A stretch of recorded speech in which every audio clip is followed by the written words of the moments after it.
Is today, July 3rd, your birthday? Well, you share a birthday with the Vancouver child killer, Westley Allan Dodd. And before we begin, trigger warning, there's going to be a lot of talk about SA and child abuse. Westley was born in 1961 in Tupenish, Washington. He was the oldest of 3 children to Jim and Carol Dodd.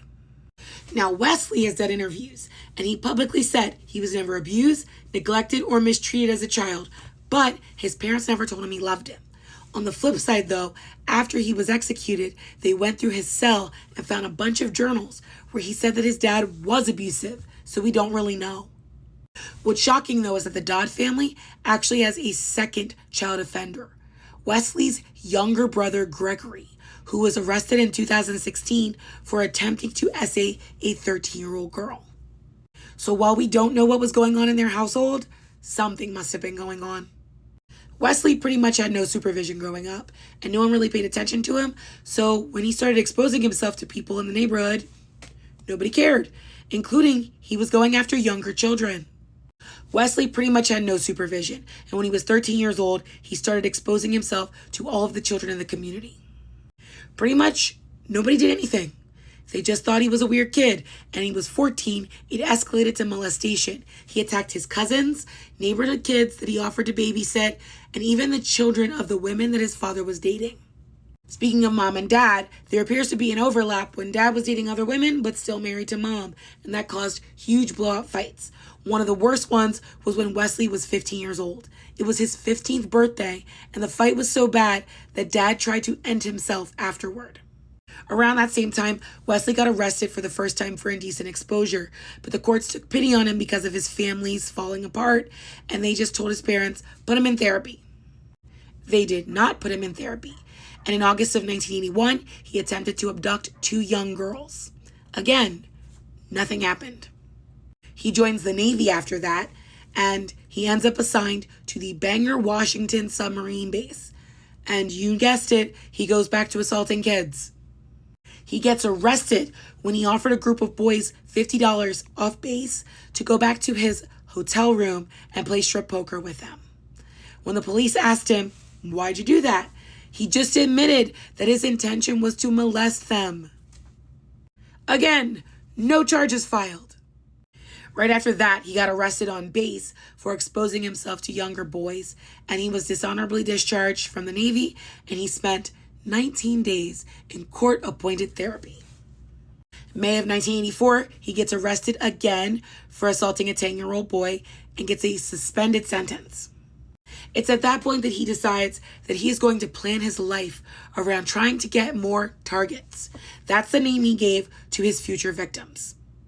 And when I say he was planning his life, I mean he specifically moved to an apartment complex that was 4 families. He got a job working at a fast food restaurant so he could see more kids. And he got a job working for a charity company that specifically worked with preschool children. Immediately and repeatedly, he began molesting the kids in his community.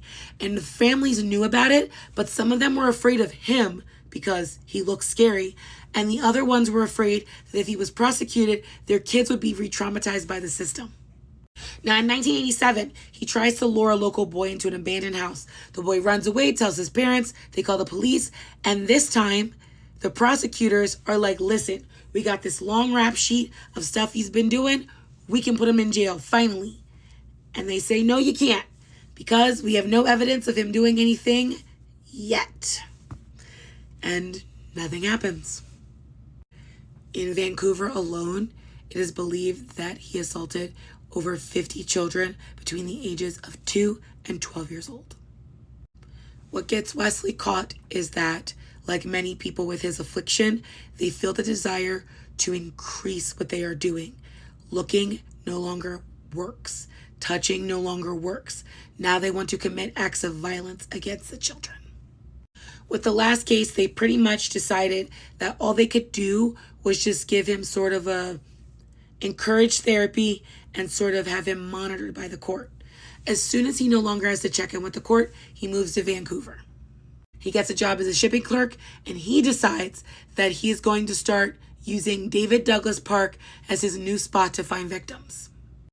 Westley would later tell the police The more I thought about it, the more exciting the idea of murder sounded. I planned many ways to kill a boy. And on September 4th, 1989, that's what he did. He went into David Douglas Park with a fish fillet knife and shoelaces so that he would tie up children. He met and coerced Cole and William Neer, who were 10 and 11 years old, into a secluded area of the woods. He threatened them with a knife, tied them to a tree, disrobed them, essayed them, and stabbed them both to death. Cole died before anyone found them, and William was rushed to a local hospital, but he didn't make it. From this point forward, we know from journals that we found in Westley's apartment that he began to obsess over the Cole and William Neer case. He collected clippings from the local newspapers, he made scrapbooks, he kept pieces of their clothing. That obsession over the reading material kind of satiated him for about 2 months. On October 29th, he drove to Portland, Oregon, and that is where he met 4-year-old Lee Iselli and his brother Jordan, who was 9 years old. Now, Jordan was supposed to walk the two of them home, and he did like many older brothers. Come on, and he started the path walking. Lee still wanted to play, and he kind of lagged behind. That was the moment that Westley struck, and he told Lee, "I'll just drive you to your parents' house so you can catch up." He drove him back to Vancouver, tied Lee to his bed, essayed him, took pictures of that, kept him overnight, where he wrote down just horrible things he wanted to do to Lee.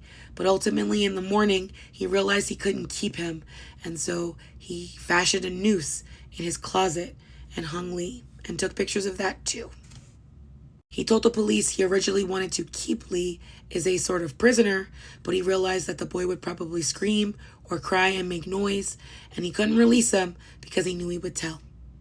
Like many killers like him, the need to kill again begins to get shorter and shorter. And so on November 14th, he drove to Camas, Washington, and attempted to kidnap 6-year-old James Kirk. He went into the bathroom at the New Liberty Theater and tried to pick up James, but James started screaming, crying, biting, and he dragged him outside, but the employees at the theater followed them, and it was just too much heat. He dropped the boy on the ground and ran. There was a man there that day by the name of William Graves. William Graves was there with James Kirk's mom, and they were watching a movie. When he heard all the commotion, he went back out to go see what was wrong, and they said, "Someone tried to steal your kid." So he rushed outside and ran the same path that Westley had taken. Fortunately for everybody in Washington, Wesley's car broke down, and William slowed up and offered to help him fix his car. Pretty much as soon as Westley looked away, he put him in a headlock, walked him back to the theater, to the Camas police. Now, Vancouver, Portland, and the Camas Police Department realized that this was their guy, but they had to get him to admit it. They interrogated him for a total of 3 days while they were waiting for a search warrant. Westley did not break. He said he was innocent. He had no idea what was going on. But once they got that search warrant, it was pretty much over. Because they found a torture rack, they found a suitcase full of his trophies, they found all of those journals that talked about what he did and what he wanted to do. And well, worst of all, they found the photos of the violence he had enacted against Lee. He is charged with aggravated murder as well as attempted kidnapping, and he pleads not guilty. At his sentencing, the judge pretty much said, you can choose death by the gallows or you could choose death by lethal injection. And Westley chose gallows because he said he deserved it for what he did to Lee.